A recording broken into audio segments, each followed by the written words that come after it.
Saya tuh lahir tahun, kalau menurut KTP 46, tapi kalau menurut petoknya bapak saya 45 lahirnya. Jadi saya waktu mulai kecil itu saya memang sudah berlatih ya dari bapak saya.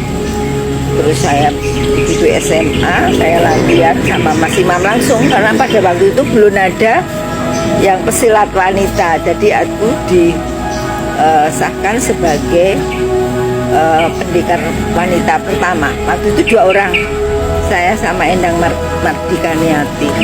Itu tahun 65 apa ya?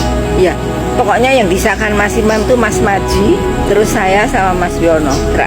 Saya di bawahnya Mas Maji sama Mas Wiono. 65 kayak 64 lupa saya. Pokoknya antara itulah.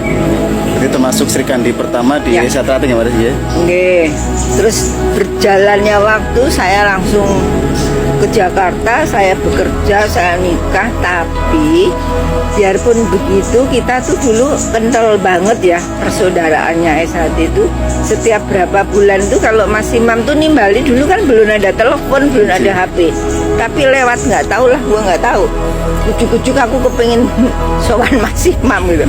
Bener begitu aku cuman Mas Imam tuh, nah jenengan niku sare mawon jadi wong bisa niki pun nonton wekdal Mas gitu ya. Gitulah ceritanya ya. Kita namanya orang SHT itu ilmu tuh harus kita cari sendiri, jangan sampai kita menunggu oh dikasih ini. Itu kan namanya kayak doktrin ya. Tapi kalau SHT itu enggak, kita untuk memperdalam itu harus datang pada orang yang tepat dan orang yang betul-betul bisa kita ugemi ngendikan gitu. Jadi pelitian dari Mbak Riris sendiri mungkin kalau bisa kasih tahu siapa aja Mbak Riris?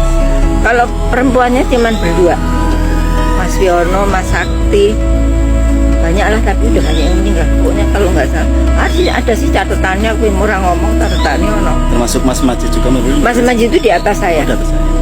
Dulu Mas Maji, baru tahun berikutnya saya, Mas Wiono, Gigot itu adiknya Mas Imam. Ya mungkin untuk terakhir Mbak Riris, mungkin bisa sampaikan pesan dan kesan untuk dulur-dulur PSHT khususnya yang ada di Banyumas Raya Mbak Riris. Ya kalau menurut saya berlatihlah terus ya, ikuti sistem pelatihan kan sekarang udah berubah ya. Sekarang udah enak loh, pakai matras, pakai apa jenenge kayak di apa? Peceng gitu. Dulu ora ono matras digebuki yo ning ngene kabupaten ya, enggak ada matras, enggak ada peceng. Kalau kita ditendang ya harus pakai tangan gini nendangnya, kalau salah ceklek ya salah dhewe gitu ya. Tapi yang penting dulu semangatnya itu memang ada. Tapi cuman sekarang itu harusnya itu loh, semangat jiwanya SHT itu harus ditumbuhkan. Dan kalau sudah warga jangan berhenti, kita belajar ajarannya. Jadi betul-betul tujuan SH-nya itu insan kamil, manusia berbudi luhur, itu betul-betul lahir batin seperti hati.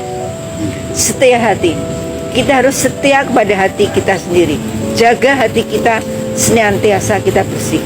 Kalau hati bersih, kita tidak ada rasa iri, rasa dengki, sehingga yang ada itu kasih sayang di antara semua.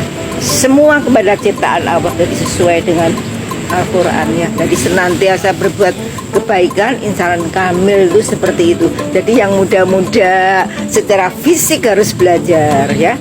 Belajar silat itu dari jurus 1 sampai 35 itu menuju karakter.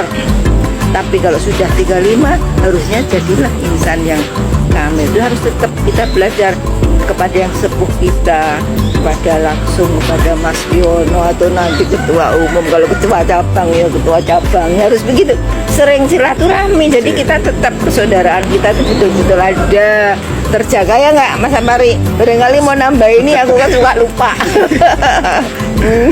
Gitu. Jadi tetap semangat walaupun ada goncangan-goncangan, itu biasa dalam hidup ini. Tapi sebagai seorang warga, simbol kita di Sumel gini, setiap hidup itu permasalahan pasti ada, tapi kita harus bisa menyelesaikan masalah itu yang tidak perlu kita kesampingkan.